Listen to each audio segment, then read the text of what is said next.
বিয়ে করে এসেছেন উনি, নবীনপুর থেকে বউ নিয়ে এসেছেন, উদ্ধার করেছেন আমাদের। আমি কে এই বাড়ির? কে আমি? অংশু,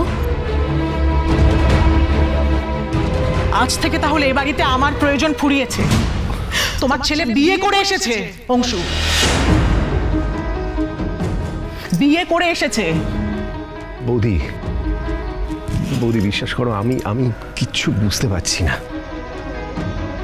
এই শিক্ষায় তো আমি আমার ছেলেকে বড় করিনি, তুমি তো জানো। আমি কোনোদিন ভাবতে পারিনি যে আমার ছেলেকে আমায় এই অবস্থায় দেখতে হবে।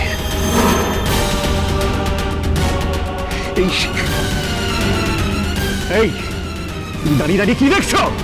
শুধুমাত্র তোমার শিক্ষার জন্য ওরা যে অবস্থা, শুধুমাত্র তোমার জন্য। বাবা, বিয়ে করার সিদ্ধান্তটা আমার, তাই যা বলার আমাকে বলো, মাকে না।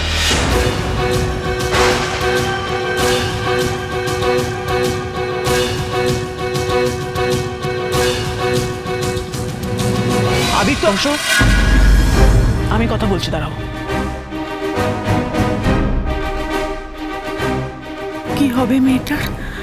এরা যদি মেয়েটাকে বাড়িতেই ঢুকতে না দেয়? বড় মা, আমি তোমাকে সবকিছু পরে বুঝিয়ে বলবো।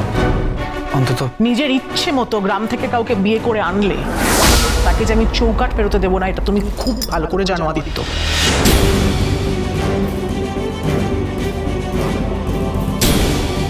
এবার তুমি ঠিক করো তুমি কি করবে। অনির্বাণ, এবার মনে হচ্ছে আমার এই ছোট বাড়ি থেকে আসা দুর্নামটা সেটা ঘুচবে। আরে এখন এসব কথা কেন তুলছো তুমি? মানে আমি তো এখনই বলবো, তাও তো আমার বাবার টাকা পয়সা আছে। আর এই মেয়ে তো একেবারে এক কাপড়ে উঠে এসেছে। অনাথ মেয়ে কোথাকার, মা নেই বাবা নেই, আবার দেখো সাথে করে একটা কাজের লোক জুটিয়ে এনেছে।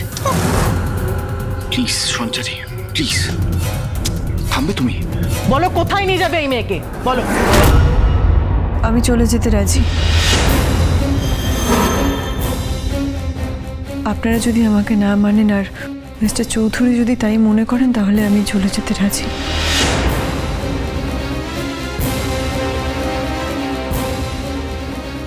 তুমি কি বলছো? কোথায় যাবে তুমি? কে আছে তোমার? আমি ঠিক জানতাম অংশু, এই অজ্ঞাত কুলশীলা মেয়েটাকে আমার আদিত্যর ঘাড়ে জোর করে চাপিয়ে দেওয়া হয়েছে।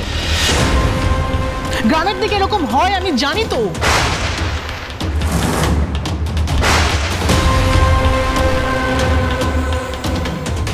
অনুরাগের ছোঁয়া, সোম থেকে রবি প্রতিদিন রাত 9:30টায় স্টার জলসায় ও জিও হটস্টারে।